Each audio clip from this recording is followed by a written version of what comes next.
Hi friends, இன்றைக்கி நம்ம கிச்சனில் பாவ் பாஜி தான் செய்ய போகிறோம். எப்படி செய்யலான்னு பார்க்கலாமா?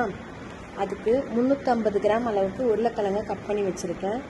1 கப் கேரட், 1 கப் காலிஃப்ளவர், அரை கப் அளவுக்கு பட்டாணி, கொஞ்சமாக கேப்சிகம், 2 வெங்காயத்தை குட்டி குட்டியாக கட் பண்ணி வச்சுருக்கேன்.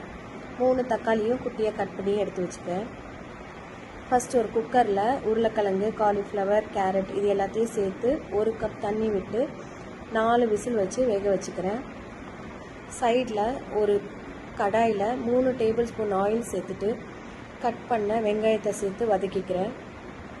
வெங்காயம் நல்லா வதங்கினதுக்கப்புறம் 1 டேபிள் ஸ்பூன் அளவுக்கு இஞ்சி பூண்டு பேஸ்ட், பச்சை வாசனை போனதுக்கப்புறம் கட் பண்ண கேப்சிகம், தக்காளி, உப்பு சேர்த்து நல்லா வதக்கிக்கலாம். நம்மளோட வெஜ்ஜீஸும் நல்லா வெந்துருச்சு. இந்த மாதிரி நல்லா மேஷ் பண்ணி எடுத்துக்கலாம். வெங்காய தக்காளியும் நல்லா மேஷ் பண்ணிக்கலாம்.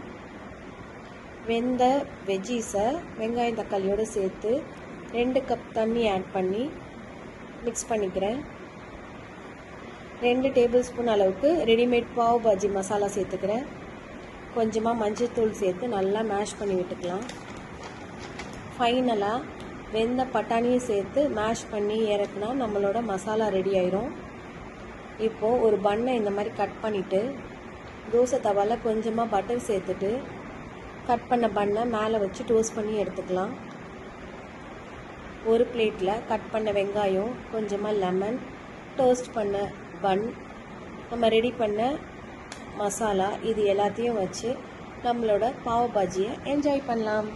இந்த வீடியோ உங்களுக்கு பிடிச்சிருந்தா லைக் பண்ணுங்க, ஷேர் பண்ணுங்க, மறக்காம சப்ஸ்கிரைப் பண்ணுங்க.